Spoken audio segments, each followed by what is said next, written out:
Central Paramilitary Force ta thabak pigani haiduna Meeyamdagi Namthak Touduna lupa crore ama hena khongbat khiba chahi kaya lotuna lerpa Meeoi ama ngarang Lamphel Police Station gi team amna fagat pangamle haina Imphal West District ki SP KSS Sivakanta na phongdorakle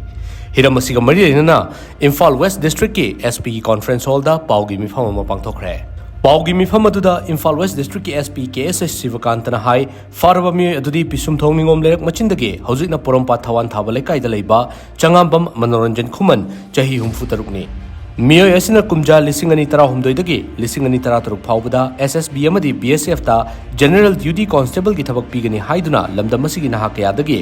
Meeoi amada lupa lakh ama makhaidagi lupa lakh ani phawba khongkatuna punna lupa crore amaga lakh 9 rom Namthak Touduna khongkatlaga Manipur thadoktuna chenkhibani hiram asigi matangda kumja lisingani tara turukta police na case ama lokhatuna mahaki khongol liba horokhibani mahak porompa thawan thaba lekai da leire haiba akaknaba pawma fangbadagi Lamphel Police ki team amana mahak pungarang numidang pung 8 lom tabada fagatkibane Meeoi asi Assam gi Silchar Police Station dasu Meeyamdagi Sel khonggatpaga mari lenana tha asi tareta FIR ama lokhatuna mahak pu fana ba honariba Meeoi amasuni asigum namthak ki lang asidagi Meeyamna lapna leibina ba honabiyo haina Imphal West District Police ki SP KSS Sivakantana makhatari accused person manoranjan si masamaksi koi matamamada internal security advisor of northeastern region of Ministry of Home Affairs Government of India gi internal security advisor ni hairaga masi office ama run tomi in the name of Central Paramilitary Force bracket SSB BSF Battalion Sub Appointment Committee haidana Langol Housing Complex near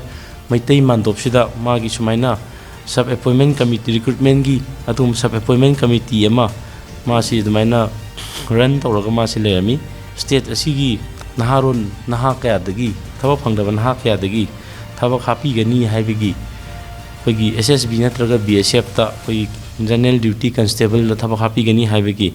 mahaksi koigi yamna paisa khongkot kiba atumba misakamani sigi leiba praja sing naha singda ahalaman kudingmak appeal tawjining basi sigumba Meeoi kaya koigi